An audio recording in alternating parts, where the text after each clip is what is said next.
don't plan on standing up and shaking around with them on.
Live from the Pritchard Laughlin Civic Center in Cambridge, Ohio, ABC Communications, the Daily and Sunday Jeffersonian, and the Cambridge Area Chamber of Commerce presents Meet the Candidates.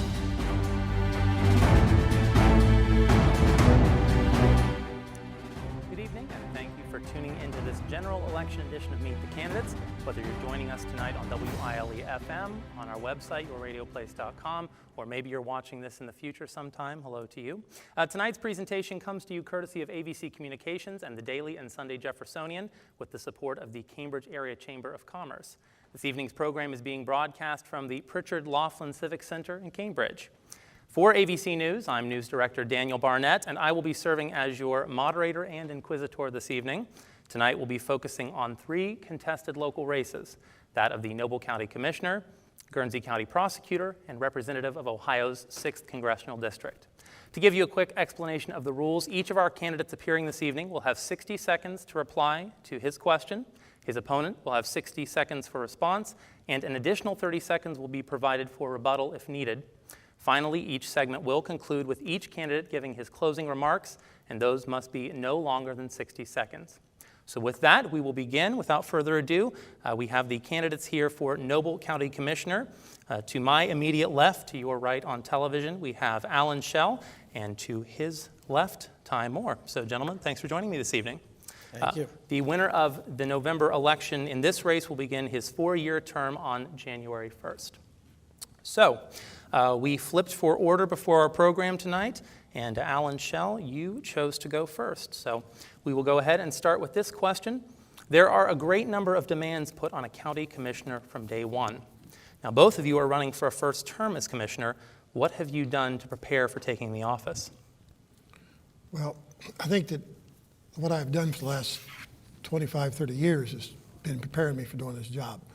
Being involved in the school and all the politics that go on in education, dealing with the state, gets you experience in that part of it, hiring, budgets.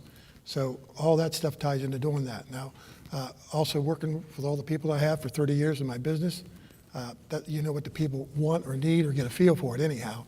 And that will help me to be ready to deal with these issues, along with talking to the 2 that are in there, the 2 commissioners in there, and see what they got in the fire and what we can agree on and do with and go from there. Okay, very good. Ty, same question. What have you been doing to prepare to become a commissioner? I think I've been preparing my entire life, and I'd like to tell you the story why I'm actually sitting at this table. From 2008 to 2012, my high school football coach, Mike Duvall, came back and coached for Caldwell High School. He brought some of us to coach with him, and when he left in 2012, he put us together in a circle, and he said, "Gentlemen, the Halleck Secreces and the Bud Ralstons of this day and age are dead and gone. It's time some of you young guys get up off your heinies and give back to the community that's given so much to you." And my big thing is I've been networking. I'm a 3rd-generation business owner in Caldwell, and I've networked with the likes of Andy Thompson, who's our state representative, to help bring back a pool project into our community. I'm a political science major from Bucknell University, graduated in 1992. So I've been trying to prepare for this moment my entire life. Okay, very good. Alan, any rebuttal? No. Okay. With that, we will move on. Ty, this will be your question first. The Ohio Revised Code clearly defines the job of county commissioner, and it is a unique one. How would you define the responsibilities of a county commissioner, and what do you think is a commissioner's most important duty? Well, I define the county commissioner as being for the people. My platform is simple. All right, my platform is for the people, progress, and passion. So you have to be for the people because they're the ones that put you in office. You have to be passionate about what you do. And my biggest concern with Noble County with that, Daniel, would be probably bringing jobs into the county and keeping the county budget in the black and those kinds of things. And there's a lot of problems in Noble County that I'm looking forward to trying to tackle. Okay, very good. Alan, same question. I must have misunderstood that. Would you say? Yes, basically, how would you define the office of county commissioner? It is a unique position in local government. And what do you think is the commissioner's most important duty? Well, I would say economics is going to be one of the most important things in our county because, we lost our factory there a few years back, and the job base is just not as good as it used to be, and it'd be great to bring some in there. It's like if you go down to the Lower Salem exit down at Marietta, that Morton building, the Broughton's complex there, all those jobs that they're getting there, I'd like to tap into that, see why we can't get some of that at our exit. I mean, we have just as much going there as they do. So to me, that would be a place to start looking for that. And then, of course, trying to answer to the people's needs. That, like when you're out there, you'll hear about city water. More people would like to have city water, and that road maintenance is going to be big with the oil field, all the trucks and stuff going on there. So that would be mine. Okay. Ty, any rebuttal? My rebuttal would be that I think we need to tap into our youth and try to we have to understand why people want to keep leaving Noble County. We have to give the youth reasons to stay in Noble County and keep them. They're our most important resource. Okay. You both touched on this a little bit, but let's get into it more in depth. What are the greatest needs in Noble County? And tying into that, what is the biggest budgetary concern in Noble County? And I'm sorry, Alan, we'll start with you. Well, again, there's several issues, and one of them I'm pretty concerned with is the drug issue, and I know Guernsey County has been dealing with that with a coalition and stuff. At the school board, we went with the commissioners that are in there now and Shenandoah, and we got us a resource officer to try to help educate the kids and try to help them keep away from those situations and issues where they might get forced into that or think that might be an idea to do that. Budgetary, well, that's just about everything. When you get into that, you have to spend money on so many things. The state tells you so many things you're going to do. And then, of course, the sewer projects, the water projects, that all takes a lot of money. So watching the dollars and cents is very, very important. Okay. Ty, your response? My biggest thing I would want to do for the county is I think the most important issue is grants. I think there's so many grants out there. Bottom line is we live in Appalachia. The federal government and the state government want to give us money. So to me, I would want to hire a full-time grant writer or a part-time grant writer. I'd have to look into that, see which would fulfill our needs the best. But you have to get someone that all they do is look for grants, they can write grants, and most importantly, they get grants. And like I say, we live in Appalachia. The government wants to give us money. We need to be personally responsible for going out and grabbing it. For the budget, I would say the most important thing would be our Noble County law enforcement. Right now, the budget for the sheriff's office would be $1.4 million. And I think we're going to be understaffed coming up. And I think that we're going to have to probably look into hiring a couple more deputies. I know when a deputy goes out on a late night run by himself, I think that can tend to be scary and be a problem, and it'd always be nice to have someone else with you. Okay. Alan, any response? Well, the commissioners we have now have sought many grants and got many of them. The one problem with the grant part was that it tends to always flow to the bigger towns in the Appalachian area. It just goes to where the more people are. So it's quite a challenge to try and do that, which you have to try. You have to keep fighting for that. And then, again, like I say, the law enforcement is going to be a big thing because of the drug issue that people have been facing. Okay. We're talking about budget. Let's keep talking about budget. Changes to state law have taken hundreds of thousands of dollars from county commission budgets across Ohio. And changes in federal tax law threaten to choke funds even further. What impact has this and will this have on Noble County? And in the event of a budget shortfall, what would you cut first? Ty, we will start with you. Wow, that's probably the tough question right there, Daniel. What would I cut first? I don't know. I'd have to look at it. I've never been a commissioner. I'd have to think about what I would cut first. I mean, that's a tough question. And I would definitely have to look through the whole entire budget and see where we could cut it. Okay. Alan, your response? Well, the school went through quite a tight spell there a while back, and that cutting thing is very, very tough. And it's not like in Noble County that we have excess of anything. Here's an example of the sheriff's department, one deputy in them cars. You can't cut one deputy, you don't have any. You just go around all the departments, and it's very slim. It's going to be very tough to cut. We're going to have to approach our congressmen and senators, and we're going to have to work on this because quit cutting the small people. We don't have the tax base to defend ourselves. So like at the school, when we had to do cuts, it hurts no matter what you do, no matter who you cut. So it's a tough call. Okay. Ty, any rebuttal? I would have to probably tie it back into the grants. When the budget gets tough, possibly you could go out and get some grants that would help the county.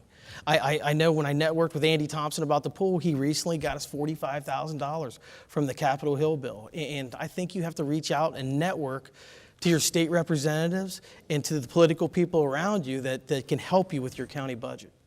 Okay. A lot of people, and we'll talk about this now, would point to oil and gas. What opportunities or challenges have the waxing and the waning of oil and gas drilling presented to Noble County? And as a commissioner, would you encourage or discourage further development? And we will start with Alan, with you. Well, controlled development would be fine. I mean, we want jobs. We want the income that comes from that. So you just have to work with them and control that, because road maintenance is going to be big when you see how many trucks and how much they're hauling, what it does to the roads and stuff. So we have to work with the engineer to keep on top of that. Definitely encourage, but with control, that we don't get out of control, because we don't want to lose our way of life, because Noble County is a great place to raise your family, and we don't want to get that destroyed just because of a product that somebody from somewhere else wants to take. Ty, your response? I would encourage it. It's been a big influx to a lot of people in the county, and the biggest problem with it has probably been roads. The roads getting torn up has been a big problem, but I would most definitely encourage anything. I'm pro-energy, pro-coal, pro getting the oil and getting the natural gas. So yes, I would encourage that 100%. Okay. Alan, any rebuttal? No, just simply that we need to be careful, because anyone who drives those roads when they're doing the pipelines or doing the fracking and stuff, it is a nightmare of traffic jam. You might think you're in Columbus. So controlled encouragement. Well, let's talk about infrastructure. Obviously, roads are one thing that all counties deal with, and maybe that would be your biggest concern. But what infrastructure issue do you consider to be the most pressing in Noble County? Ty, we will start with you. Well, I mean, when you think about Noble County, if you want to get people to come into Noble County, you have to beautify Noble County. And one of the reasons, like, I think of the 88 counties in Ohio, there's only 4 without a community public pool. And we're going to change that. There'll only be 3 next year. So we've already started to put a pool project in place where once you get a pool project in place like that, it gives kids, right now there's nothing for kids to do in Noble County. When you build a pool like that, it makes it nice where people want to relocate into Noble County. Plus it also, I think, benefits to help with the drug problem. When you can have a safe environment for kids to go to and have a good time, it keeps them out of trouble. Okay. Alan, your response? I'm not sure what happened when he was raising, but when me and my wife raised our 6 kids, sometimes you meet each other going in and out the door with all the activities that the kids can be involved in, with sports, academics, 4-H. You're just constantly going somewhere with Little League or school projects or whatever. There's a lot to do, and I think it's a great place to raise your family. And they all get a closeness from being in a close-knit community like that. They get a family atmosphere throughout the county, not just your own home. But what is the infrastructure issue? Ty's suggestion was that a pool was an infrastructure issue. What do you see as the biggest infrastructure issue? The water to more people is what I would like to do on that, yes. Okay. Water. Ty, your response? You want to get water, you want to get nice playgrounds, you want to do that kind of stuff, grants. Get a full-time grant writer that sits in that courthouse and looks for grants that we can get that kind of stuff, which turns into roads, turns into water, turns into new playgrounds. When you talk budget, when you talk utilities, there's a lot of discussion about consolidation. So would you, either of you, ever support the consolidation of villages, of townships, or of utility districts, such as water, to help defray costs associated with running those entities? Why or why not? And Alan, we'll start with you. Yeah, I think anytime you can cooperate with other unities to get things to be cheaper and more efficient, and plus it gives more opportunities to the community and the people. It's just like in school, we're trying to share classes with different schools. You do it online and share a teacher to 2 different, so they can have different subjects offered to them. Why wouldn't that work with communities and stuff, with the water and the sewer and gas, all of it, everything? Yes, definitely, I'm all for that. Okay, Ty? To be in this position, you have to be a visionary. You have to have strategic planning. I think that you need to think 5, 6 years down the road. So yes, when you think about a water problem and you think there's 3 different companies in Caldwell, yes, it would be great if somehow we could combine those and put that. I'm all for that. Alan, any rebuttal? That's all for it. Okay. Let's talk about jobs a little bit. What role do you see the county commissioners playing in bringing new jobs to Noble County? Ty, we'll start with you. You have to sell yourself. You have to be passionate about Noble County. You have to be able to sell the county to other people, other businesses. 18,000 people go by exit 25 every single day. That's a proven fact in an ODOT 2014 study. You have to be able to draw those people into our county where they stop and say, you know what? Look at this place. This is a great place to raise your kids. That is the stuff I look at right there. Okay, Alan? To get jobs here. Yeah. Again, like I say, there's something going on down there at exit 6, but I want to study that and see how we can work with them to figure out how we can start that up here. There's no reason we can't have some of that up here. I'm sure we can't match all their stuff, but you have to entice those businesses to show up here, especially commercial businesses. I think that would be the key for our little town. Okay, Ty, any response? Even more than enticing businesses from outside is enticing our youth to stay in Noble County. Okay. We talked a little bit about this earlier. The Noble County Sheriff's Office is among law enforcement agencies across the state and, in fact, across the nation that are dealing with an influx of drug-related crimes. Does their current funding allow them to be as effective as possible? And Alan, we begin with you on that question. I really do not believe that it is, that they are just, a lot of them are shorthanded, and the problem is growing pretty fast. So I think governors, senators, everybody, commissioners, everybody have to get on this and try to stifle this as soon as we can, because it's getting bad. Well, actually, there's a study in the paper that they're getting ready to do some more about doing another funding for that, because they're going to have to kick it up, because it's a big problem, and again, it attacks your youth. Ty? Without a doubt, our law enforcement's undermanned, for sure. Okay. Gentlemen, I think with that, we're going to move on to our last question before our closing statements. I'm a reporter. We're here at a media event. And so obviously, openness and communication is important to me, and I think to the people who have showed up here tonight and who are listening. Do you think that communication between the county commissioner's office and the public is adequate? Why or why not? And if not, how would you change the ways in which the commissioner's office communicates? Ty, we start with you. I mean, the people have to realize how to communicate with the commissioners. You can't just read about it in the journal of what's already happened. I'm computer literate. I believe in new technology. I believe that there should be a countywide website. I believe there should be a countywide Facebook page, because a lot of people can look at that. They can express their concerns, and I definitely think technology is how we should communicate with the people. Okay, Alan? I think person to person is the best way to communicate if you really want to get to solving an issue. A lot of this technology stuff has caused a lot of problems for people. With seem like Facebook, it's a lot of things stirred up that don't need to be. But if you was face-to-face talking, you wouldn't say those things. You'd have more common sense and deal with the issue a little better.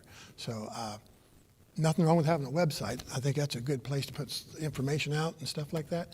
But that's about as far as I go on that one. Ty, any rebuttal? I have no problem saying anything face-to-face or on Facebook. If you're 15 miles away from getting into the commissioner's office, there needs to be a way where you could voice your concern instead of having to make a trip and actually not catching someone. Okay. With that, we will move on to closing remarks. Remember, gentlemen, you have 60 seconds. I'll be a little lenient with that, but 60 seconds. And Ty, we will start with you. My values are God, family, county, country. I'm pro-gun rights. I believe in personal responsibility, and I believe in teamwork. As a community, we have got to quit separating everyone. We've got to come together as a team and be one as Noble County. I'm passionate, I'm qualified, and I'm ready. I'm Noble County strong, and I'm Noble County proud. Try Ty 2016. Okay, Ty, thank you. And Alan, your closing remarks. Well, together with my wife of 39 years, we've raised 6 children here. They have attended Noble County schools, participated in Noble County sports, learned the values that can only come from living in this type of a close-knit community that we call home. For the position of commissioner, I will bring many years of experience, which includes 30 years as a local business owner, 20 years as president of the Caldwell's High School Academic Boosters, 11 years as a CHS Caldwell's School Board member, 10 years as a member of Noble County Recreation, 5 years Mid-East Vocational School Board member, 3 years CHS Band Booster president, 3 years as church youth group leader. I've been involved in the community in many, many things over the years, and as becoming commissioner, I'd like to extend that to the county level. I'll use my experience and my work ethic to achieve my goals, working with the current commissioners to do the problems that we worked about, water, roads, maintenance, jobs. I would just appreciate your support to help me become the next Noble County Commissioner. Okay. Gentlemen, thank you very much. That wraps up our segment here for the Noble County Commissioner's race. Good luck to you both on November 8th. Thank you, Daniel. We will be highlighting the race for Guernsey County Prosecutor when Meet the Candidates returns.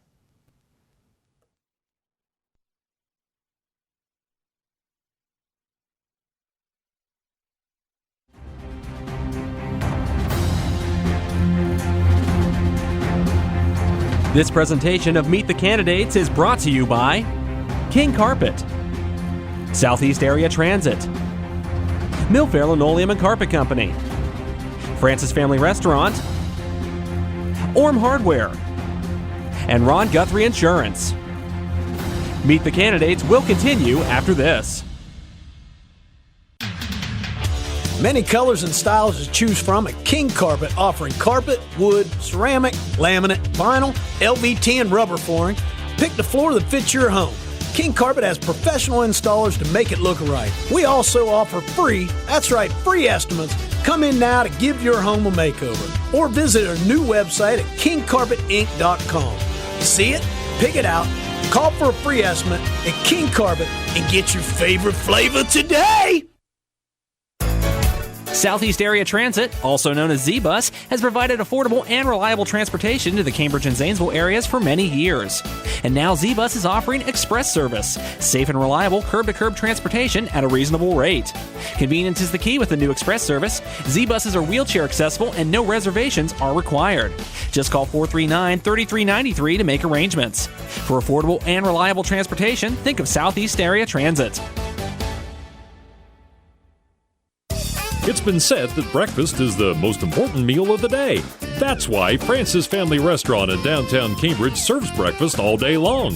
Francis Family Restaurant features specialty omelets, buttermilk pancakes, biscuits, gravy, and real fried potatoes.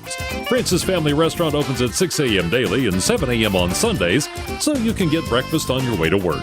Stop in and visit Francis Family Restaurant at 1038 Wheeling Avenue in Cambridge. Additional parking and entrance at rear of restaurant. Hi, this is Jo Sexton, President of the Cambridge Area Chamber of Commerce. Meet the candidates, discuss the issues, make some wise voting decisions so that Guernsey County remains such a wonderful place to live. Thank you. Start to finish, you'll be pleased with your experience at Milfair Linoleum and Carpet. Our showroom has a wide range of colors, styles, patterns, and textures in traditional and contemporary flooring. We offer decorating advice, measurements, and free estimates. We also have our own professional installers to finish the job. New flooring is more than an investment in your home, it's an investment in your comfort. I'm Brent Miller, and Milfair is a store that does more for your floor, 634 Steubenville Avenue. You know, when you think hardware, you think like most people from this area have for more than 130 years, and that'd be Orm Do It Best Hardware, of course. Known everywhere for a terrific selection, Orm Hardware has become the destination for whatever your needs might be. And being open 7 days a week till 8 o'clock weeknights makes it convenient too. Top name brands, helpful advice when you want it, all the services like screen and window repair, mower repair, keys made, UPS shipping. It all adds up to Orm Do It Best Hardware. Hello, you have reached Runaround Insurance. For rates, press 1 to inquire. For auto rates, press 1. For Do you home, want an insurance company that's all buttons and automation, or an insurance company that specializes in personal one-on-one service? If you picked one-on-one service, call Ron Guthrie Insurance. Ron, Jill, and the staff at Guthrie's will personally handle all your insurance needs. Call Guthrie Insurance at 432-4128, where real people handle your insurance problems.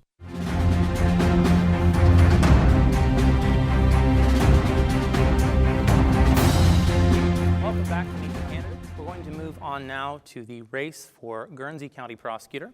I'm joined tonight by Kent Bigler, who is on my left, the television's right, and to his left, Joel Blue.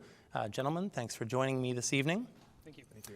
Of course, the winner of the contest in this race in November will succeed outgoing prosecutor Dan Padden, who is running in an uncontested race for judge of the Guernsey County Common Pleas Court. We will start tonight with Kent. Kent, your first question: what skills and experience would you bring to the prosecutor's office if elected, and what would qualify you to be prosecutor given your previous experience? Thank you, Daniel. First, I'd like to thank you and AVC as well as everyone else for putting this program on. It's a wonderful way to get the people involved, and so I'd like to thank you and all the sponsors for this. I also want to apologize a little for my voice. I'm battling a cold, so I'll try not to cough too much. My experience is that I have for 18 years been an assistant prosecuting attorney. As an assistant prosecuting attorney, both under first Keith Plummer and then Dan Padden, they've allowed me the opportunity to be in court, and I've tried cases. I tell people all the time, that's the difference between me and my opponent. I've actually been in the courtroom. I've tried cases. I tried a case last week that was a 4-day jury trial. That's actually 4 days more than my opponent has ever had in trial. And so it's my experience that I have that I can bring and continue the work that both Keith and then Dan have started with prosecuting the cases that need prosecuted and understanding the whole process. Okay. Joel, your response? Thank you. When I was assistant prosecutor in Lake County, I prosecuted felonies, starting with multiple count rapes, all the way down to permanent custody cases. There were days, there were weeks when I was in court, in trial, 6 times a week. In my first 6 months, I had over 300 convictions. I stood up for victims. I supported the efforts of law enforcement. Before that, I worked at the Stark County Prosecutor's Office, where in addition to prosecuting cases in court, I also supervised and trained interns. I took initiative on research projects, such as the brief that I wrote on single-party consent wiretaps that's still used by law enforcement today. And here in Guernsey County, I took a law firm that was well-regarded but struggling, and in 5 years, I transformed it into one of the top 5 law firms here in Cambridge. As the president of the Open Arms Pregnancy Center, I spearheaded the movement to convert the pregnancy center from a counseling center to a medical center. I did that under budget and ahead of the schedule. And that's what I'll do for Guernsey County. I'll use my experience, which is over 10 years of experience, to transform our prosecutor's office into an independent prosecutor's office, one that's focused solely on serving the needs of Guernsey County. Thank you. Kent, any rebuttal? Yes.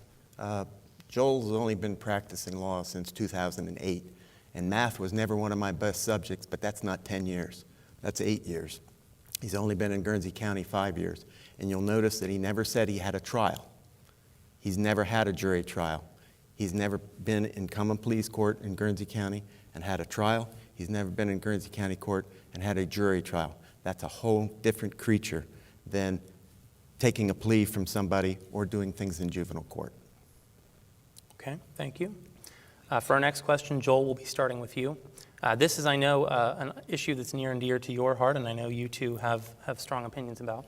For many years, the Guernsey County Prosecutor's Office has been operated out of the same building as the prosecutor's private law practice. Would you continue that practice, and why or why not? Joel? I absolutely intend to establish an independent prosecutor's office. First, I don't think that it's right for our prosecutors and our assistant prosecutors to be distracted by the part-time practice of law. I don't think it's right for them to be chasing the dollar for a private law firm when they should be helping us.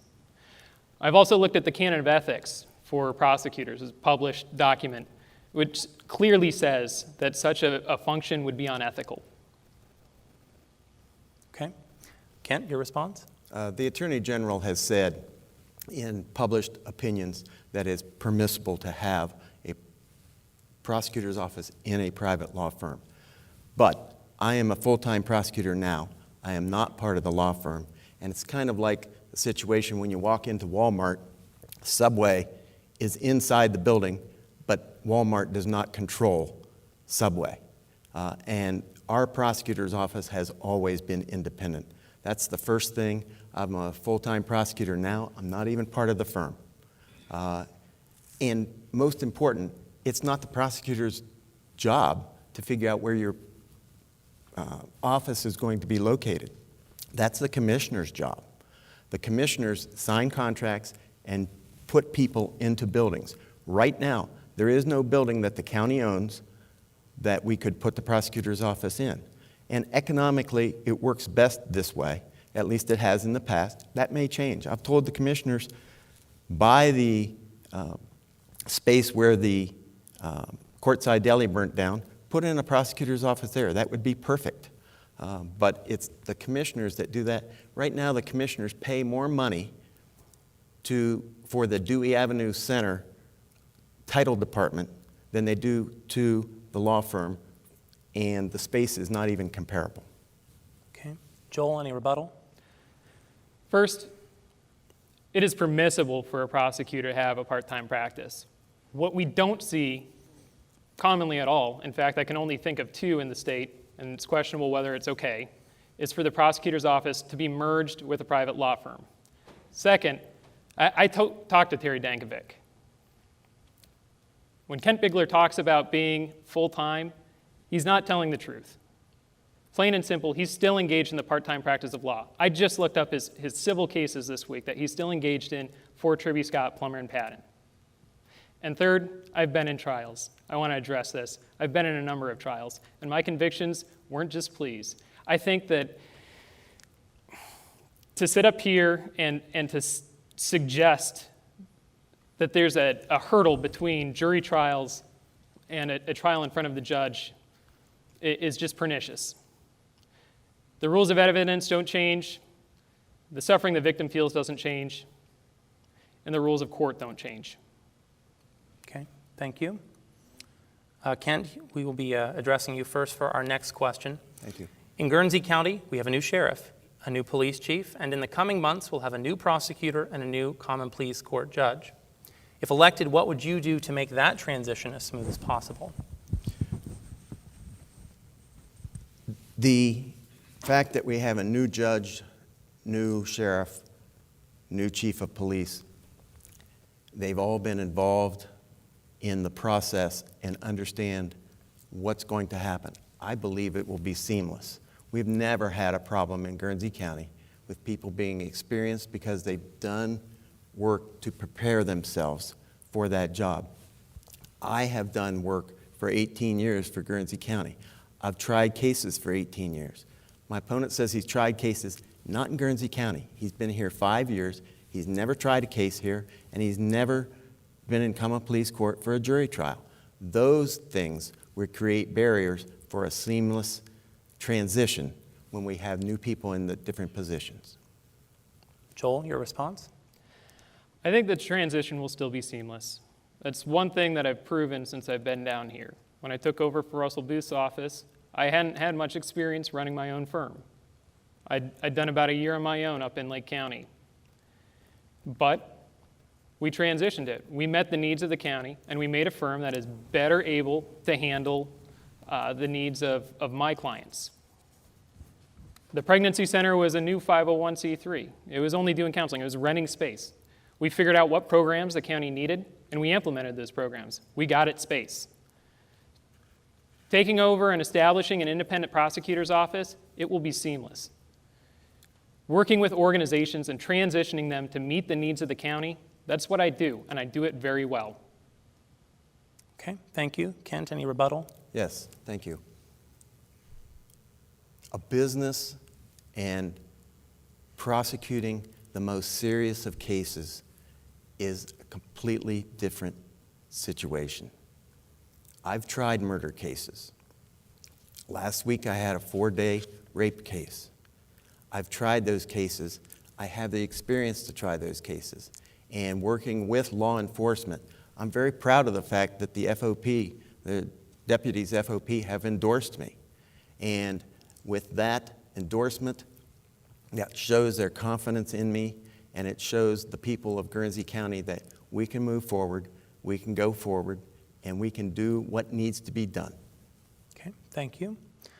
Let's talk a little bit more about this transition process. I think that is a question for a lot of people. And let's talk about assistant prosecutors. Let me make sure. Joel, we will start with you this time. If elected, would you keep the same assistant prosecutors on board that are currently serving in the prosecutor's office? And if not, where does one find new prosecutors? I've been asked this question a lot. I think some people in the county think that it would be difficult to bring people into the county, and I think that undervalues the county. If we look at the history of the prosecutor's office, Keith Plummer was working in Columbus before he came to the prosecutor's office. Dan Pan was from Steubenville. I moved down here. I'm a great attorney, and according to two children here in the county, probably the world's best dad. So bringing people in, I'm not concerned about that. In addition to that, there are a number of attorneys. It's almost a buyer's market with the number of attorneys in law school. They're highly trained, highly skilled, and working in a prosecutor's office would give these people an opportunity to seek their passion. Right now, our assistant prosecutors, they have to be generalists. They have to be able to do the criminal prosecution as well as serve the needs of Tribby, Scott, Plummer, and Patton. We can find prosecutors that are willing and desire justice, that criminal law is what they eat, sleep, and breathe. In addition to that, I've already talked to 3 of the assistant prosecutors who have already expressed interest in staying on with me. Okay, Joel, thank you. Kent, same question. Will there be changes? Yes, there's always going to be changes. What Joel is talking about is bringing in more inexperienced people. That's not what we need. The assistant prosecutors now all have more experience than Joel does. They've been practicing law longer than Joel. Might I change things? Yes. You have people that decide they want to move to something else, but I do agree with one thing that Joel said, and that is you have to have a passion, or you have to know that that's your calling.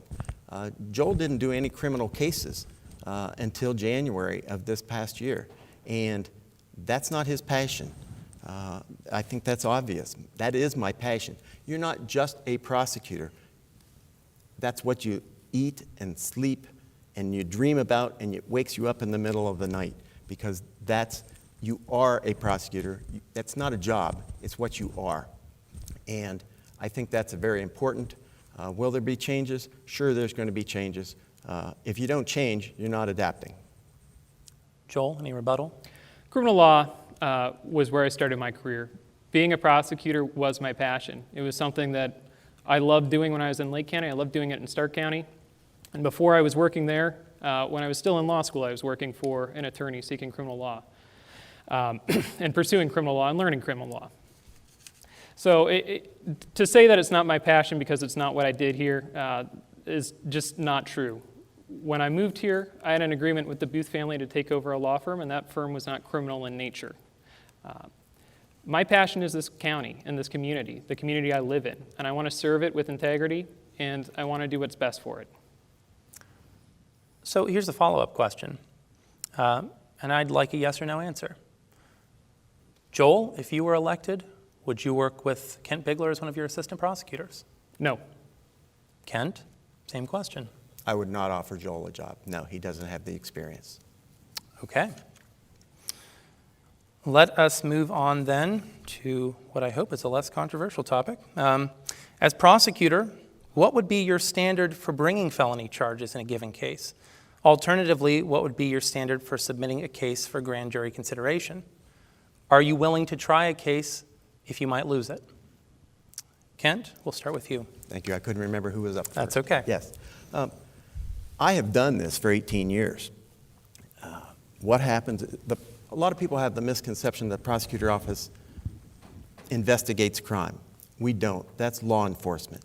Law enforcement brings a case to us and says, here, take a look at this, see if we have enough. There are times when I hand it back to them and say, no, you don't have enough here. You need to go ahead and go get this, this, this, or this. And sometimes they're able to do that. Sometimes they are not. And I've worked with law enforcement, both the sheriff's office, Byesville Police Department, the city police, as well as Salt Fork Rangers.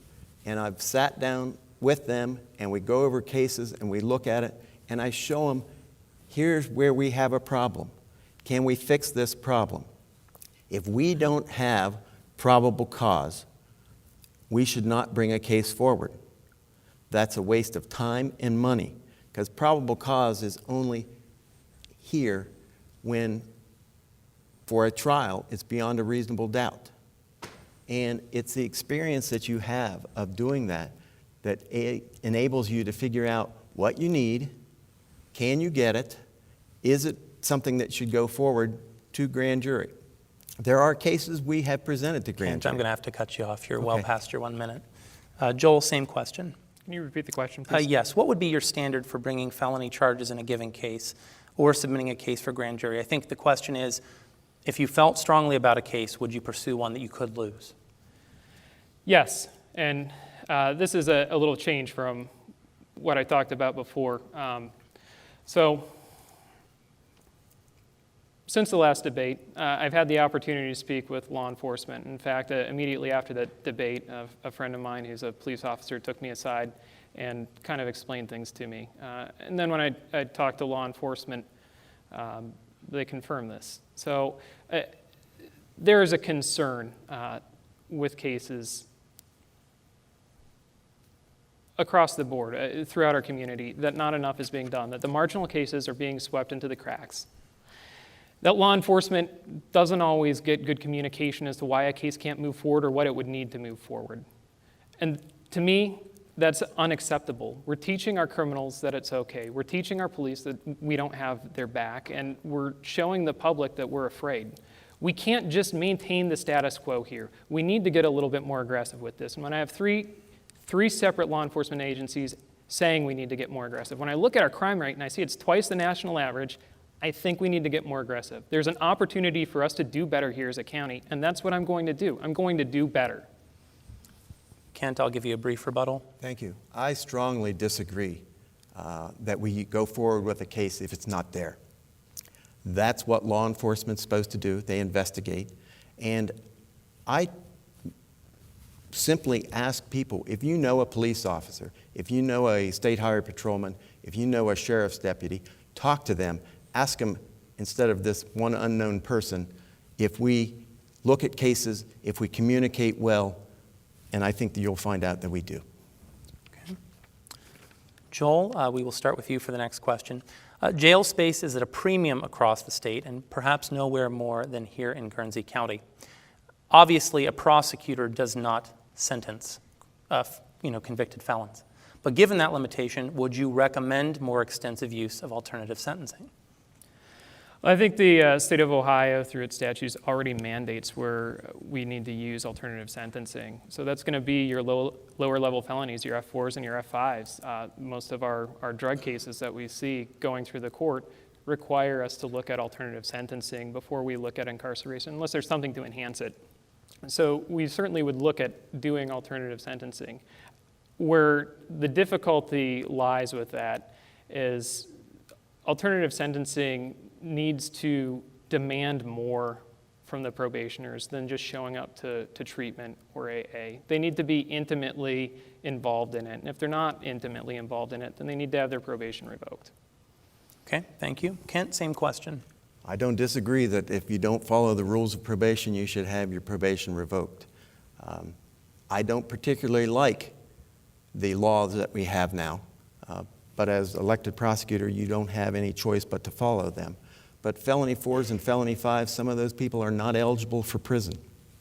You can have a guy that has crack cocaine in his pocket outside of an elementary school, and he can come in and he's not eligible to go to prison. That's not the way we used to do it in Guernsey County, but from the state level down, it's been mandated to us. Do we have to use alternative sentencing? Yes. But what can we do? Well, if somebody is prison eligible, I think they ought to strongly be considered to go to prison. If they're not prison eligible, they ought to get one chance. I'd like to see them get a chance, and their sentence is, this is what your sentence is, X number of months or years. If you don't follow that, you're going to prison. And when they come in, it's very easy to say, do you remember that hearing? You said you'd do this, you didn't, off you go. Sometimes that's what you have to do. Joel, any response? I think that there's a little detail that we both kind of lost in the shuffle with this. And when you look at the people who are held in the Guernsey County Jail, the felons that are held there, they're not serving sentences. They're waiting for trial. They're on bond issues. That'll change when I'm elected prosecutor. Word will get out that the new prosecutor isn't messing around. That'll go out through the criminal community.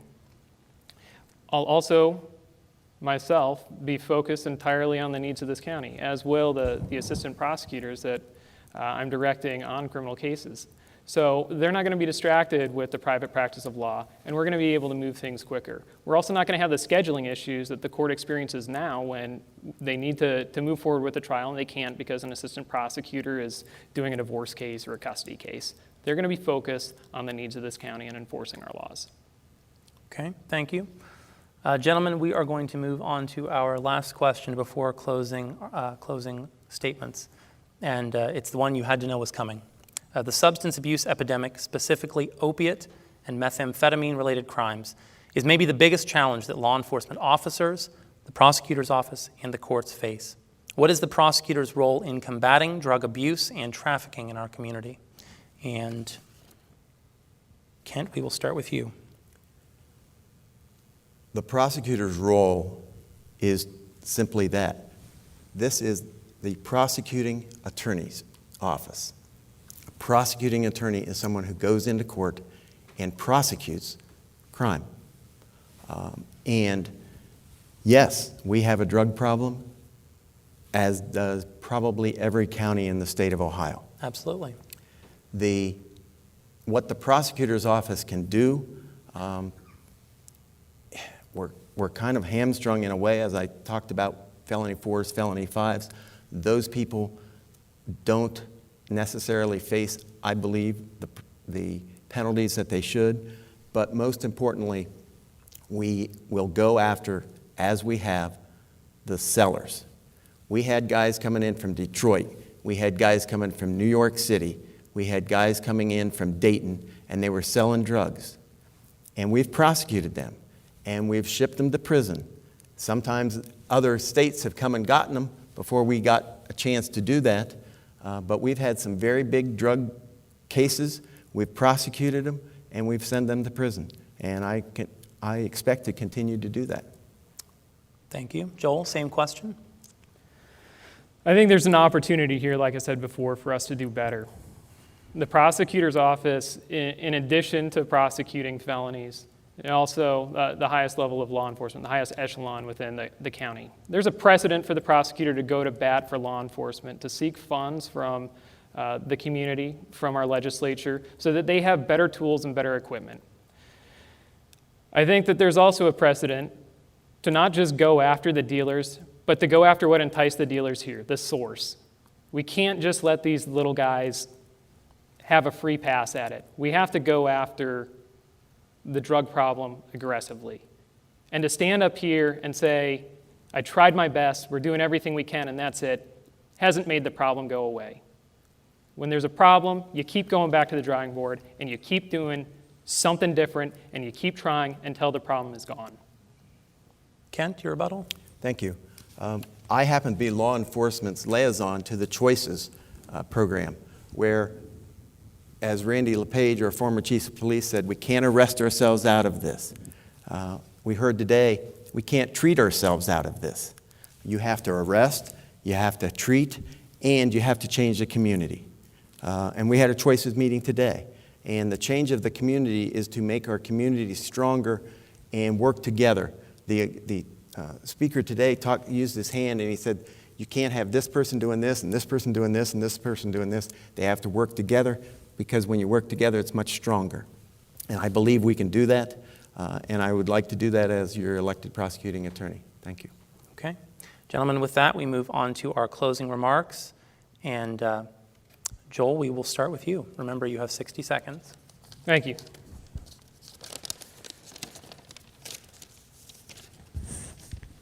This is an election about the future of Guernsey County. Things have become far more complex than they were a half century ago when the prosecutor was first merged with a private law firm. Our problems and our increased crime demand that we do something different. They demand that we have an independent prosecutor's office. Now, Kent, he wants to make this about experience and experience alone. And being nearly twice my age, there is no question that he's been practicing law longer than I have, or is closer to retirement than me. But it's not just about experience. It's about the future of our county and a vision to get us there, and a person who can do that. When I took over Russell Booth's practice, it was well regarded, but it was struggling. It's one of the top 5 law firms now. And those administrative duties, the directing and implementing my own budget, working with my own employees, translates to a prosecutor's office. You can't ignore that. You can't do everything yourself when you're a prosecutor. You have to be able to utilize your staff and direct them. With the Open Arms Pregnancy Center, I transitioned it from a renter and a counseling center to something that better meets the needs of the county. And that's what I'll do for the prosecutor's office. I will end this relationship with a private law firm that takes time and energy away from our prosecutors and distracts them from the goal of prosecuting cases and serving this community. Thank you. Joel, thank you. Kent, your closing remarks? Thank you. I expect to serve Guernsey County as a full-time prosecutor. I expect to be in court, and yes, I expect to use my experience. That experience is invaluable. You cannot supervise somebody unless you've had the experience and know how to do it in the first place. The idea that we're going to have less prosecutors makes no sense. We have cases that are pending at the same time. We can have a case in juvenile court. We have a case in front of the magistrate, pre-trials. We can have a jury trial going on. We can have a preliminary hearing going on. And at the same time, you have the sheriff's office calling saying, we just found a dead body, we need a search warrant. We need to have some part-time prosecutors so all those things can be done at the same time. That's how it's been done in the past. It's because it works. Our prosecutor's office is not broken. Our prosecutor's office is not beholden to the law firm. It's probably the other way around. You're first a prosecutor, and that everybody that is a prosecutor in our office knows that. I want to use my 18 years of experience as a prosecutor. I'm not too old to do the job. I'm only 59 years of age. You know, that's not old. That's a disservice to all the people that are my age or even older. We can do the jobs, and I can do the job. I've done the job for 18 years as an assistant. I'd like to do it 4 more as the elected prosecuting attorney. Thank you. Okay, gentlemen, thank you both for joining me. When we come back, we will be highlighting the race for the 6th Congressional District. That is when Meet the Candidates returns.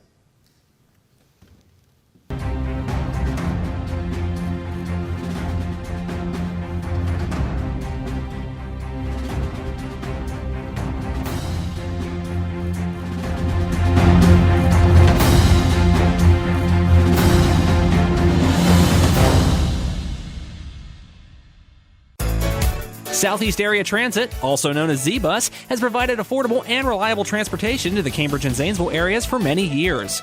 And now Z-Bus is offering express service, safe and reliable curb-to-curb transportation at a reasonable rate.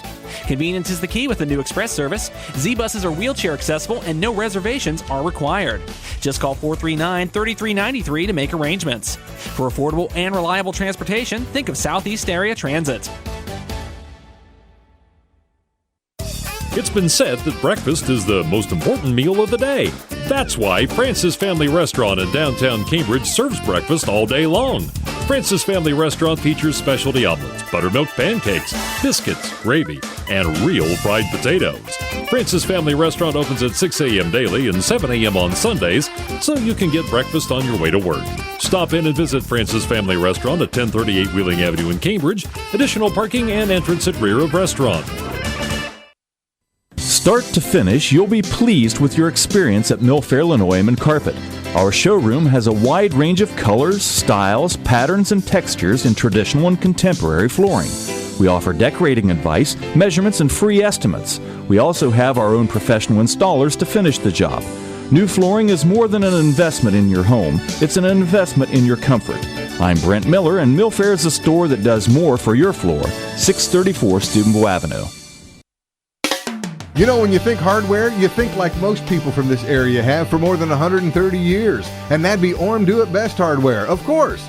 Known everywhere for a terrific selection, Orm Hardware has become the destination for whatever your needs might be. And being open 7 days a week till 8 o'clock weeknights makes it convenient too. Top name brands, helpful advice when you want it, all the services like screen and window repair, mower repair, keys made, UPS shipping. It all adds up to Orm Do It Best Hardware. Hello, you have reached Runaround Insurance. For rates, press 1 to inquire. For auto rates, press 1. For Do you home, want an insurance company that's all buttons and automation, or an insurance company that specializes in personal one-on-one service? If you picked one-on-one service, call Ron Guthrie Insurance. Ron, Jill, and the staff at Guthrie's will personally handle all your insurance needs. Call Guthrie Insurance at 432-4128, where real people handle your insurance problems. Many colors and styles to choose from at King Carpet, offering carpet, wood, ceramic, laminate, vinyl, LVT, and rubber flooring. Pick the floor that fits your home. King Carpet has professional installers to make it look right. We also offer free estimates. Come in now to give your home a makeover. Or visit our new website at kingcarpetinc.com. See it? Pick it out. Call for a free estimate at King Carpet and get your favorite flavor today. Hi, this is Joe Sexton, President of the Cambridge Area Chamber of Commerce. Meet the candidates, discuss the issues, make some wise voting decisions so that Guernsey County remains such a wonderful place to live. Thank you.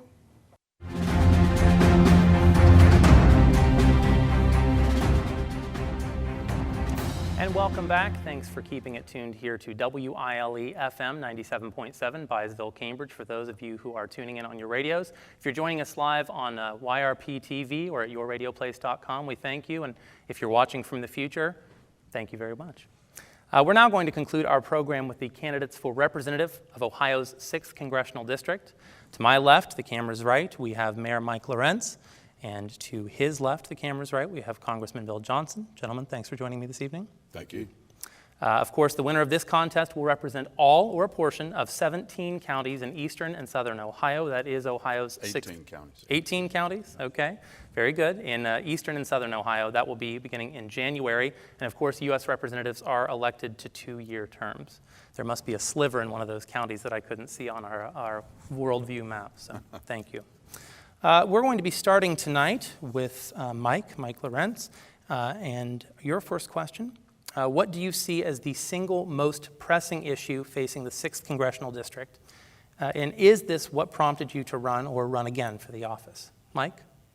In all honesty, Daniel, in my neighborhood and clear out through this district now, I've traveled in the past 6 months, infrastructure is a big issue.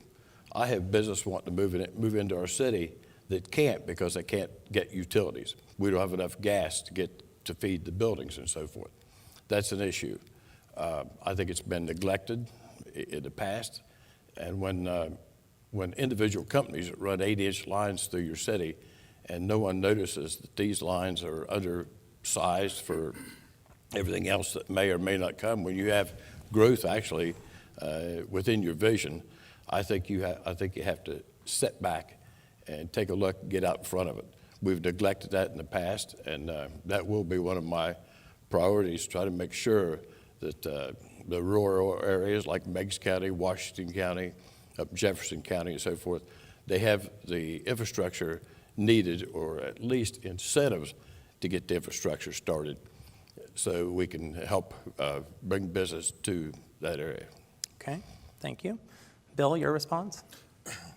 Daniel, in my travels up and down this district, a district that spans from an hour outside of Cleveland to an hour outside of Cincinnati, what I hear consistently are people that want jobs and better paying jobs. We have a very serious problem right now with the very lifeblood being strangled out of business, whether it's the EPA, the Department of the Interior, rules and regulations coming out of Washington, D.C., out of the administration, trying to kill the coal industry. I mean, you've heard Hillary Clinton, for example, say that she's going to put coal miners and coal companies out of business, that she's going to make it virtually impossible to hydraulic fracture and go after our oil and gas energy reserves. Those are job-creating industries, and what I've been doing for the last 6 years has been working to minimize and eliminate those kinds of regulations to create jobs here in eastern and southeastern Ohio. And if I'm reelected, that's what I'll continue to do. Okay. Mike, any rebuttal? Okay.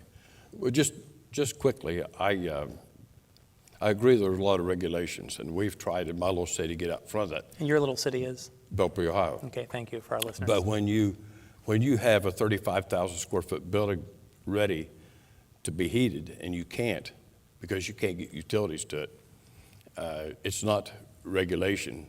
It's a matter of paying attention and getting out in front of your problems. Okay, thank you. Congressman Johnson, you brought this up. We're speaking geography now. Ohio's 6th Congressional District is the largest in the state. It covers at least a portion of 18 counties, thank you, in eastern and southern Ohio. Now, for both of you, how do you contend with the needs of such a large district, and how do you keep in touch with your constituents when geographically they're so far apart? Wow. Congressman Johnson, we start with you. That's an excellent question, because I can tell you I am much busier when I am in Ohio on district work periods than I am when I am in Washington, D.C. As I mentioned, this district spans from just outside of Cleveland, about an hour outside of Cleveland, to an hour outside of Cincinnati.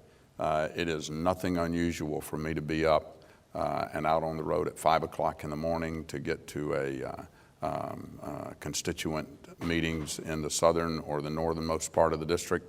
And sometimes you have to be from one end to the other all in one day. But a combination of being on the road, out where the people are, telephone town halls, in-person town halls, whether it's meeting with seniors groups, veterans groups, you name it. It takes a lot of work to represent a district this large with 721,000 people in it. Okay, thank you. Mike, same question? I have found out in the past 6 months it takes a while to cover this district. I do believe, and I appreciate the congressman bringing up the telephone town halls, because throughout this district, people tell me they don't work. They would rather have a face-to-face or some sort of communication other than telephone calls. And that's what I've tried to do in our city, in Washington County, with the representatives we have now. We do the town hall meetings in person. And I think that personal touch, if you can see it, you're more apt to be able to fix something than you can via telephone call, email, or communication in that respect. I do understand it's 18 counties. I believe I have the energy to do that, and with the right people placed to help, I think we can do a better job.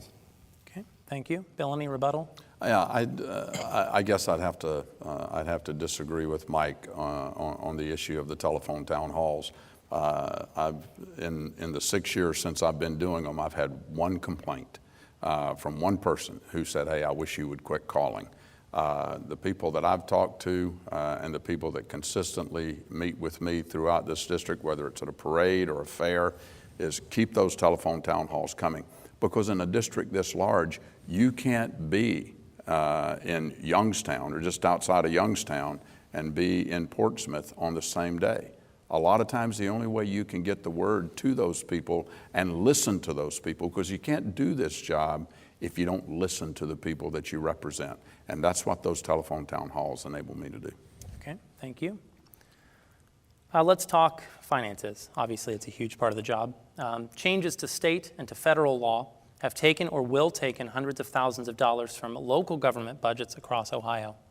In what ways has this impacted your district, our district, and what actions should be taken to soften this impact? And Mike, we will start with you. Okay, thank you. Well, the loss of those funds is I think, hurt every city, every township, and every county within our state. How we put that back, I don't know that I have the answer, but I know you can't rob from Peter to pay Paul. When the monies leave Appalachia, Washington County, the Meigs County areas and so forth, and head north to Columbus and larger cities, that's not the way to do things. I believe the growth, you see the growth with the gas and oil industry and so forth, is going to be in the southeastern region, and we need to leave that money alone, leave those funds alone to where we can keep up with infrastructure needs and the needs of our constituents. Okay, thank you. Bill, same question. How often is it that you see a Republican and a Democrat that actually agree? I work across the aisle in Washington, D.C., and that's why we're able to get those kinds of things done. I've had 7 bills passed into law, Mike, since I came into office under this president.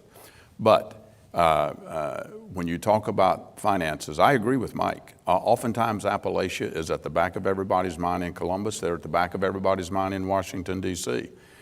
You've got regulations coming out of Washington, D.C. right now that take about $2 trillion a year out of our economy. That's downward pressure on business owners that could be growing and hiring and expanding their businesses and innovating, providing some of the infrastructure needs that Mike is talking about. But Washington, we can't get them to balance their budget. Under administrations, under Barack Obama, who says we don't need a budget, don't need to balance the budget, Hillary Clinton is going to follow right along with that same mindset. We need elected officials in Washington that believe in balancing the budget. I've returned budget money from my budget in the House back to the general account, and I've also sacrificed my own pay when the government shut down. My money went to a charity during that time, so I know what it means to sign the front side of a paycheck as a business owner, and I think Washington needs to balance its budget so that we don't put this pressure on small communities. Mike, any rebuttal? Just, the first thing hurt is usually your public safety, be your police officers or fire, and the essential needs of the communities. And it just, in my mind, there hasn't been given enough thought to when these monies were removed just to feed the larger communities. And, we want to talk about shut down the government. I'll never vote to shut down the government. I think that's asinine. It's something we should never do. Thank you. Congressman Johnson, you brought this up. It was in our questions tonight. I think it's an important topic. When we talk about money, the term balanced budget comes up a lot. Of course, in Ohio, under several different provisions of the revised code, the state has to operate under a balanced budget. While the federal government has done so in the past, the last time was in 2001. That was the last budget passed by Bill Clinton. There is nothing in federal law that explicitly requires it. Is a balanced budget piece of legislation possible or even advisable for the U.S. government? And Bill, we will start with you. Absolutely, and I'll comment on that. Let me state one additional thing, though. I agree with Mike that law enforcement, first responders, fire, police, they need to be taken care of in the downward pressure on budget authority in local communities. That's why I've worked very, very hard to bring grant money back from Washington, because the era of earmarks are gone because of the amount of debt that we have at the national level. You can't bring earmarks anymore. That just doesn't happen. But I've brought back hundreds of thousands of dollars to fire departments, first responders to help offset their training and budgetary needs. Absolutely, a constitutional amendment needs to be put in place to require Washington to balance the budget. I voted for balanced budgets each and every year since I've been in office, and I have voted repeatedly to require a balanced budget amendment to the Constitution. You have to balance your budget. I have to balance my budget. American families have to balance their budgets. Washington should also have to balance its budget. Okay, thank you. Mike, same question. I do agree. I believe we need to get back to a balanced budget. At $19-20 trillion in debt, it's not something we're going to do overnight. You've got too many military families out there and too much going on throughout the world. You're obligated to try to do it in a short period of time. It is my hope, though, however, that the essential needs of this country, like Social Security and things like that, will be left alone. I believe we can do it. Does it need tightening up? Does it need reform? Yes. But it comes to the Affordable Health Care Act, I think it needs some cleaning up, some revisions. But in the news and on the And on the radio, when you talk to your legislators and so forth, it's always a talk of removing it, take it out of play. There's been so much money spent on some of these programs now, you can't afford to just start over. So let's fix it. We need to work together and fix it. And that's not what's happening now in Washington. In lieu of a rebuttal, I want to dig into this question a little deeper. So you both agree on a balanced budget, but how? Who do you rob to pay Paul and to pay Peter? Because you both agree, how do we do it? Bill, we'll start with you. Well, you cut out wasteful spending. That's one way you do it. Now, wait a minute. Are we on a 60-second clock now with a new question? New or question. are we on? In lieu of a rebuttal. So I didn't get a rebuttal on the last question. You can use this time to do that if you so desire. Let's go forward with this then. So we're on a 60-second clock. You cut out wasteful spending. As I mentioned, we've got about $2 trillion coming out of our economy every year in the form of government regulations. If it's not of public safety, public health, or national security imperative, why is Washington trying to regulate it in the first place? That's what we have state governors and that's what we have state legislatures for. We broaden the tax base. We give all Americans an opportunity to participate in this great journey called America by giving them an opportunity to get a good paying job, or in some cases, a better paying job. And in terms of Social Security, I absolutely agree that we have to protect Social Security and Medicare for current seniors and those that are within a 10-year window of retirement, because they can't roll back the clock and change their retirement plans. That's why I have sponsored legislation called the Social Security Preservation Act to stop the federal government from taking money out of Social Security to pay for pet projects, and the Seniors Fairness Act that would restore the $716 billion that was taken out of Medicare by the Obama administration to pay for the Affordable Care Act. And the Affordable Care Act is another whole section of fines and penalties and assessments causing the rise in health care that's hurting seniors, hurting people here along the Ohio River. So there's a lot to do to balance the budget, but it absolutely needs to be done. Okay, thank you for some specifics. Mike, I'll ask the same question of you. How do we do it? Well, let's face it, Daniel, we've got to get America back to work. Some of the trade agreements we have are just absolutely ridiculous. The American companies we have in place now are importing most of their equipment, most of their parts and so forth. We have to get back to where being made in America means something. We got to get our trades people back to work. We have the greatest nation in the entire world. I don't think that's ever changed. I think we always have been. I think we always will be. But we have to get these folks back to work. If we concentrate on industry, whether it be some sort of an incentive package, get these folks to build American, stay American, and equal out the trade issues with some of the foreign countries now that, we pay a tariff going into their country. They pay nothing coming back into ours. You can do a whole lot with that if you just use a little common sense. Okay, thank you. This has come up several times. Let's go ahead and address it directly. Some say that federal regulations on fossil fuels crack down on pollution and encourage a more diverse energy market, while others would frame the EPA as a player in an Obama administration war on coal. Do you support national efforts to cut back on coal-burning power plants and instead use renewable sources of energy? Or maybe a better way of asking that question is, what is the ideal energy policy for Ohio and for the United States? Mike, we'll start with you.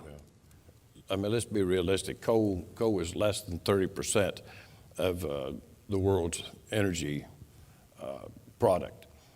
There are going to be coal miners out of work. I think the statement that was referred to a moment ago was taken out of context. There are going to be coal miners out of work, but before that happens, we've got to get retraining for these folks in the renewable energy fields. And I think that has been totally misplayed to the point where it's almost ridiculous. I believe in my heart that we can still burn coal clean. Now, is it cost effective now with the price of gas and some of the renewables we have in play now? Possibly not. But to just arbitrarily start shutting down power plants and so forth because they are coal-fired, it's not the way to do business. You don't throw the dog out because he needs a bath. Let's be realistic and use our minds for common sense and not just a knee-jerk reaction.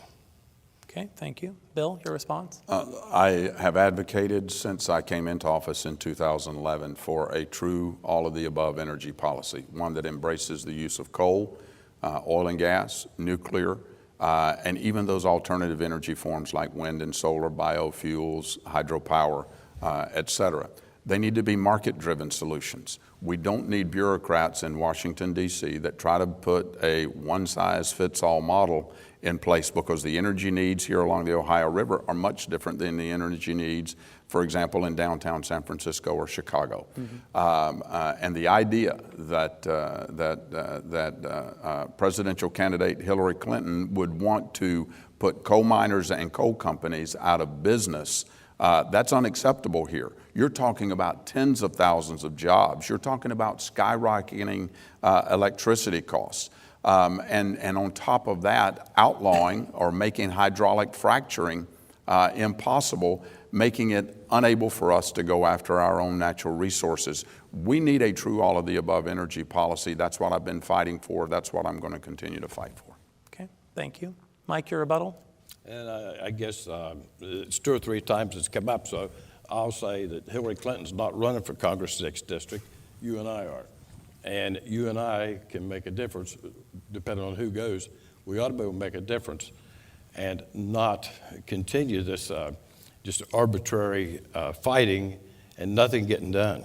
You know, we have a shutdown Congress. We have a Senate that's been in session, 40-some days this year. It's ridiculous. It's time to go to work. Congress has to get back to work. Senate has to get to work. Then you can influence the people we're going to put in office. Well, you've both brought it up, and you've brought it up at a very good time. Let's talk about partisan politics. It has virtually deadlocked Congress for much of the last decade. I'm not an old man, and it seems like Congress has been deadlocked as long as I have cared to remember. As a congressman, is it more important to reach across the aisle to avoid conflicts, or to stand firm on your positions, even if it hinders the legislative process? And so walk me through that. Which is more important to you? Bill, we'll start with you. Look, it takes sitting across the table from someone to come to solutions for the betterment of every American. I've done that. I've consistently done that. As I mentioned early on, I've had 7 bills that have been signed into law by this president, and they were all bipartisan bills. Bills to change the healthcare system, for example, to include burn centers in the definition of trauma, so that we get better health care, medical facilities for our veterans, stopping an onerous EPA regulation that would have hit small communities like the mayor's because they wouldn't be able to replace existing fire hydrant systems, for example, without buying something far more expensive that wasn't even available on the commercial market. I'm a member of the No Labels Problem Solvers group, where we leave our political ideologies at the door and we focus on where we agree. Things like an all-of-the-above energy policy, national security, jobs and the economy, how we get America going, get the flywheel effect and American innovation and ingenuity back in place.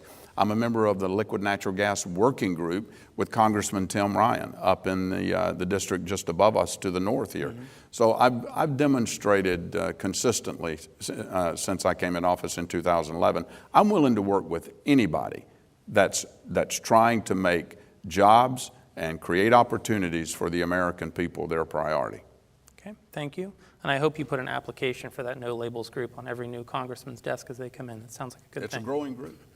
Mike, same question. Is it more important to reach across the aisle, or is it more important to stand firm on your positions? No, absolutely. This whole country, I think, was built on cooperation and being able to lean on one another. And Congressman, I apologize because I made the statement today. I can't find one case where you crossed the aisle. If you show me where to find that in the voting records, go out to my website, Mike. You'll find those 7 bills out there. I'll go back and apologize for that. You see, everybody wants to blame the Democrats or Barack Obama or Hillary Clinton for the budget. We, as a Congress, we as a Senate, vote on these budgets. The Republican right now is in control of both houses. So the budget problems are ours. It's not Hillary Clinton's, it's not Barack Obama's, and it's not Speaker Ryan's. It is our problem. So let's face it directly, let's face it together, and stop this infighting and just literally shutting down the country to where it seems like the arguments are more important than anything that's being done in Congress or Senate. Bill, your response? I think when you look back at what has been done and has not been done, you have to let the record speak for itself. In the first 2 years of Barack Obama's administration, there was no budget. In fact, there hadn't been a budget passed for 4 years until, because of the Democrat-controlled House and Senate, until Republicans took over the House in 2011. We passed balanced budgets that would balance within 10 years every single time that we came up against that. I think what a fair question would be to ask the mayor how he manages his budget there in Belpre, if he has a budget in Belpre, because I don't think he does. Sure do. I'll give you a chance to respond to that. You have 30 seconds. Do you have a budget in Belpre? Thank you. Absolutely, we do. You have to, I sit down, when I first went into office, I sit down with every department head, and I said, guys, here's what you have. We've got to live within it. Now, do we, does it stay exact month by month by month? No. There's at least twice a year we'll have to do a supplemental. That's the way it's set. And a lot of times you'll put a number in that's not actually the one that's published. That has happened in the past. Yes, we have a budget. Yes, we adhere to it. And there isn't a project in town that's been started without some sort of grant support. We've done nothing alone as a city. Everything's been grant-driven through my office. Okay, let's change gears for a moment. Opiate overdose deaths are the #1 cause of accidental death in Ohio. That surpasses even car crashes. What can Congress do? Obviously, we spoke to the commissioners. We spoke to the prosecutor's office, or the candidates rather, and they all have a part in that. What part does Congress play in helping to curb the spread of what has become an epidemic in our community, or in our communities? Mike, we'll start with you. Okay, thank you. I think it's going to take a lot of treatment. We've got an epidemic now that people my age can just imagine. It's hard to get your arms around something as vast as what we're facing right now. I think it's going to need cooperation from law enforcement, our faith-based community, as well as our legislators to make sure that those things are in place. You can't, like one of the commissioner candidates said, you can't house yourself out of this problem in jail, and I believe that. When I first took office, it was a jailable offense to have paraphernalia, and to a person, you went to jail if you came in my mayor's court. And I had a few come before me that kind of touched my heartstrings. I couldn't do it. Young, healthy, young ladies, young men, they were still healthy. They had their teeth, their hair looked healthy, and I couldn't do it. So I give them community service instead of the jail time. It is a problem. I think it's touched every family in Ohio in one way or another, whether it be your family or your church family or whatever. And I think we need to get the treatment centers open and work with law enforcement and make sure that it's corrected. Okay. Thank you. Bill? Addiction does not take prisoners. There's a lot about this issue that Mike and I agree on. Addiction doesn't take prisoners, doesn't discriminate based on sex, race, political ideology, economic status. Addiction will take anyone that falls within its grasp and destroy their lives. It is not a problem that legislators, whether it's Washington or Columbus or wherever, is going to be able to solve on their own. It's going to take a comprehensive approach from the top down and from the bottom up. We've done some things in the legislative branch. We just passed, and I was a co-sponsor, led the effort in the House, the Comprehensive Addiction and Recovery Act, that provides some of those resources, federal funding to identify the addicted, to get them into treatment programs more quickly, to provide our healthcare professionals with the tools to identify the addiction. And I've also got some more legislation that's working its way through the House right now to stop addiction where it starts. We got hundreds of thousands of preteens, 12 and 13-year-olds that are abusing cough medications across the counter.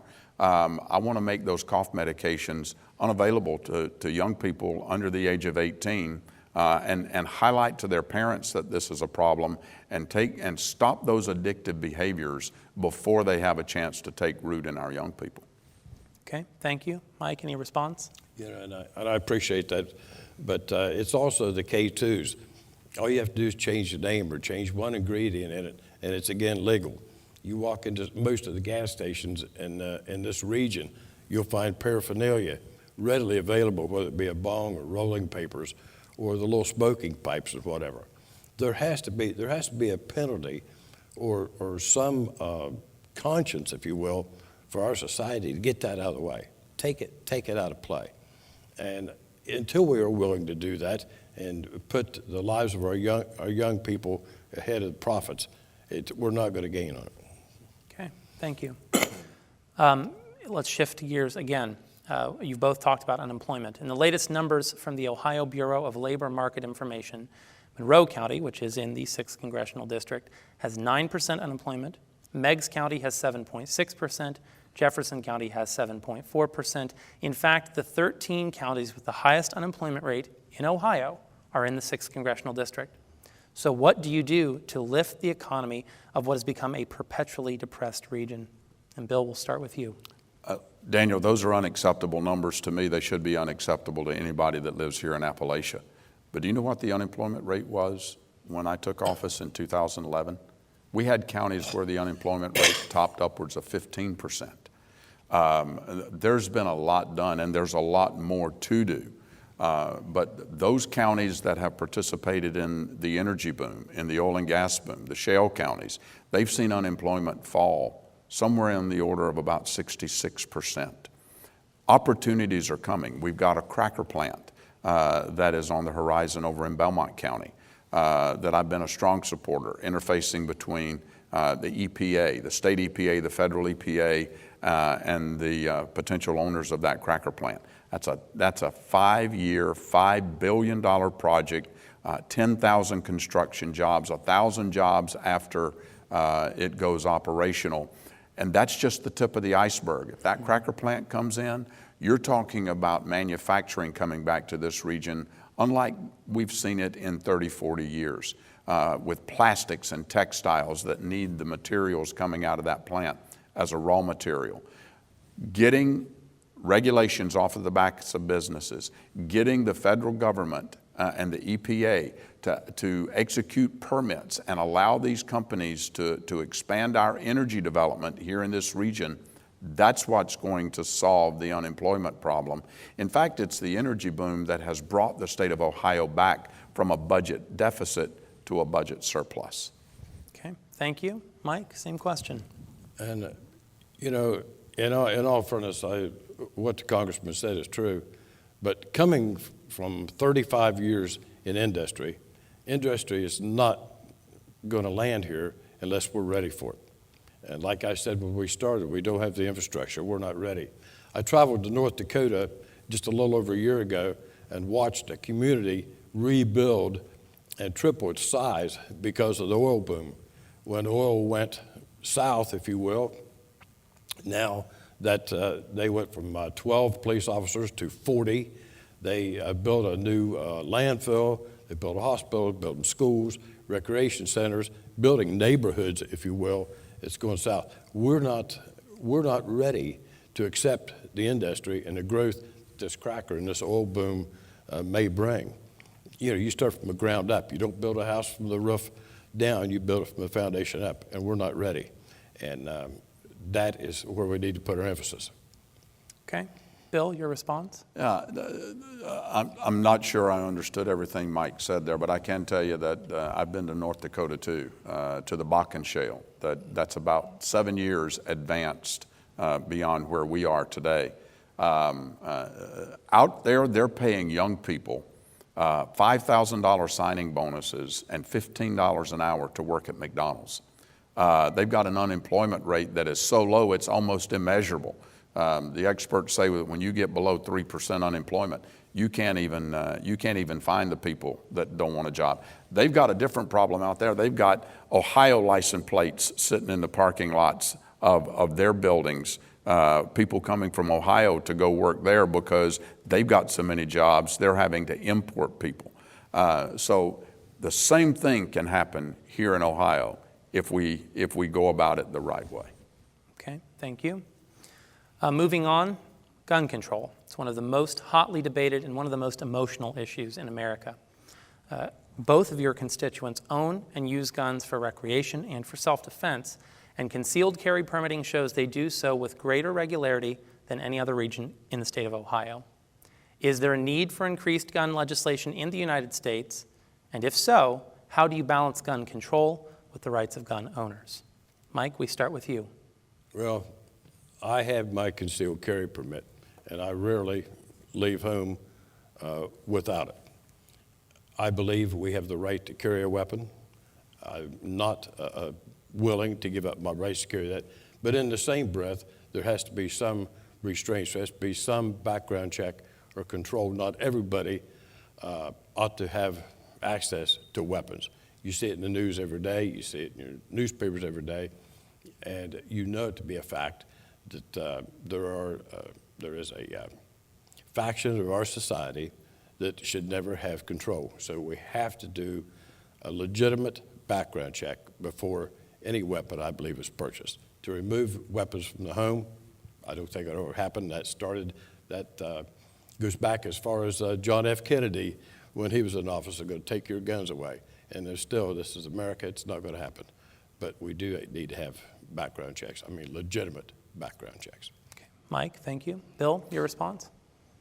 In reading our Constitution, there is no more clear and unambiguous statement than the Second Amendment to the Constitution, that the rights of the American people to keep and bear arms shall not be infringed. Restricting the rights of law-abiding citizens to keep and bear arms, that's not going to solve the problem. Criminals are not going to follow the law. They're not going to go do the background checks. They're going to find a weapon of some sort if they're intent on carrying out their criminal activity. I too am a concealed carry holder, as is my wife. I'm a lifetime member of the NRA. In fact, I'm endorsed by the NRA. I'm not going to support Washington trying to restrict the rights of law-abiding citizens to keep and bear arms, whether it's for protection or whether it's for sporting. Mike, your response? And I contend that there are rules and regulations for everything in our society. To just willy-nilly allow me to purchase a weapon and sell it to Bill, or Bill sell it to you, whatever, there has to be some restriction. Now, is that infringing on my rights? I don't believe so. I think it's causing us to act as adults and act as the Constitution would have us, and not just have automatic weapons floating around to get in the hands of just anybody with $40 in their pocket. Okay, thank you. We will move on to our last question before our closing remarks. In this election cycle, more than ever before, a candidate's national political experience is viewed by some voters as a reason to vote against him or her in November. Of course, I'm talking about the contrast between Donald Trump and Hillary Clinton. I don't want to hear about Donald Trump and Hillary Clinton. I want to hear about you two.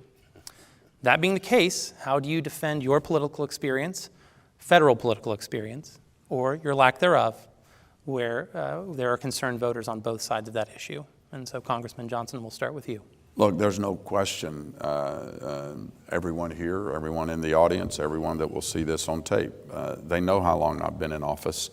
They know that I was elected in 2010 and began serving in 2011.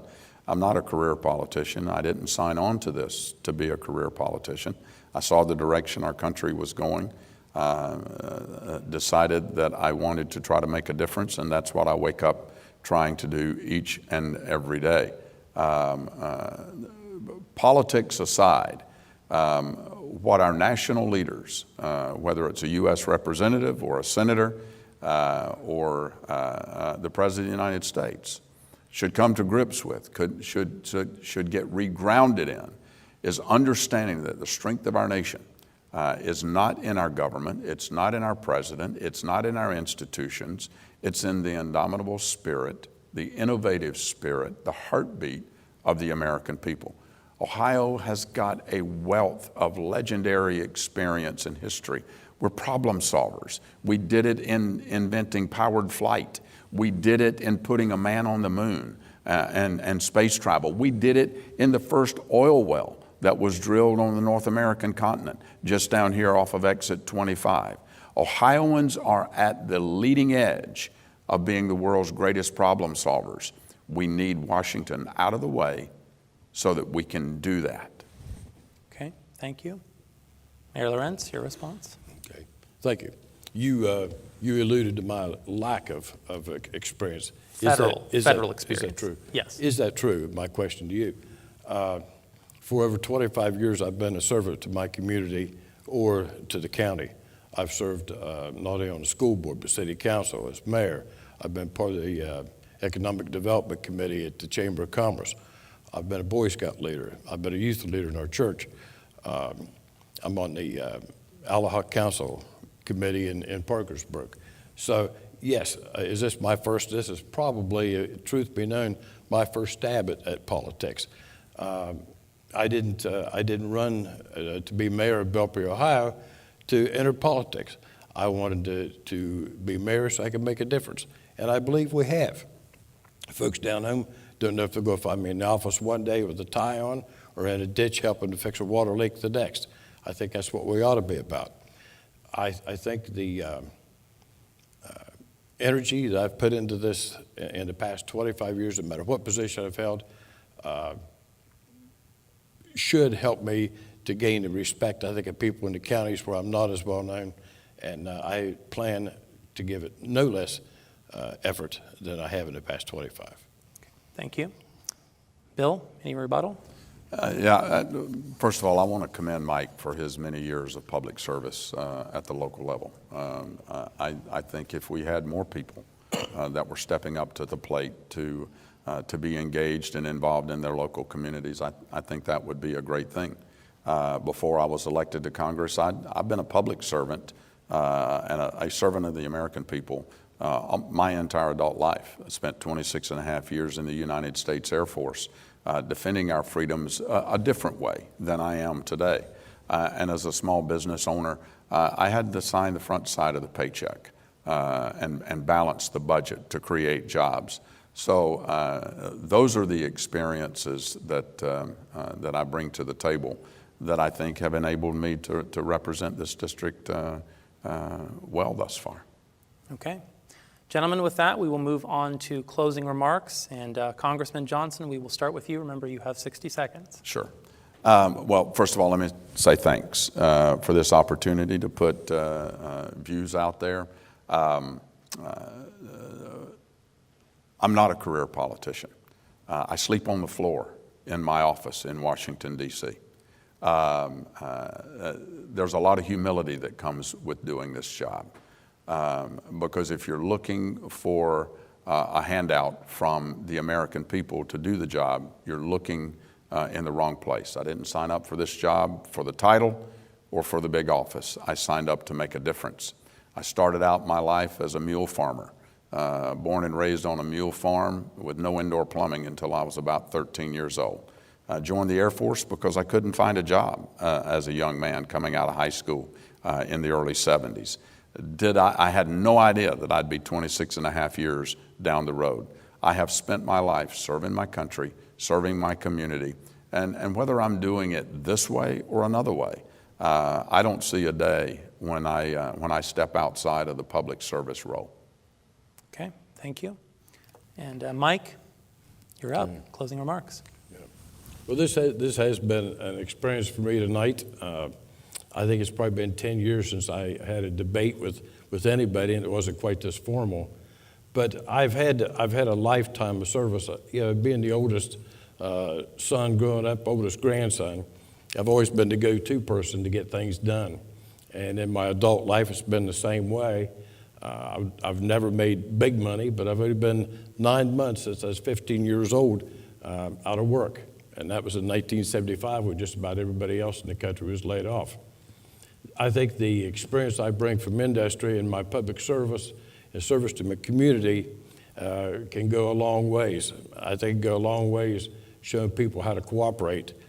In our little city, there's 37 employees run the entire city, and that includes the service director.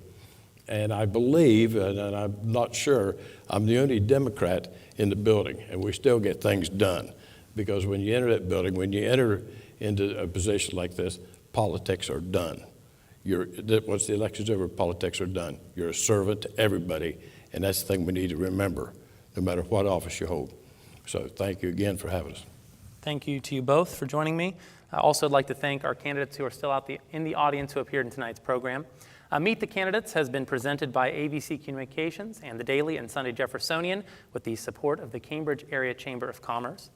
This program will be available for viewing on demand on our website, yourradioplace.com. It will also be replayed over the next month on Cambridge Community TV2. We will have that schedule on the air and on our website. Tonight's program will also be rebroadcast in its entirety 2 weeks before the election, 3 weeks from tonight, on Tuesday, October 25th at the same time, 7 p.m. We would like to invite you to tune into your favorite AVC station on election night for up-to-the-minute election coverage. You can also read about those results in the November 9th edition of the Daily Jeffersonian.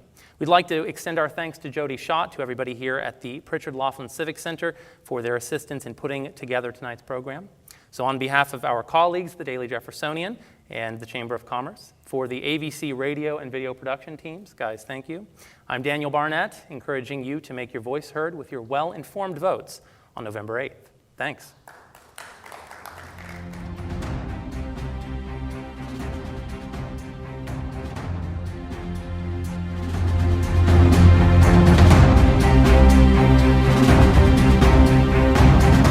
Meet the Candidates has been brought to you by King Carpet, Southeast Area Transit, Millfair Linoleum and Carpet Company, Francis Family Restaurant, Orm Hardware, and Ron Guthrie Insurance.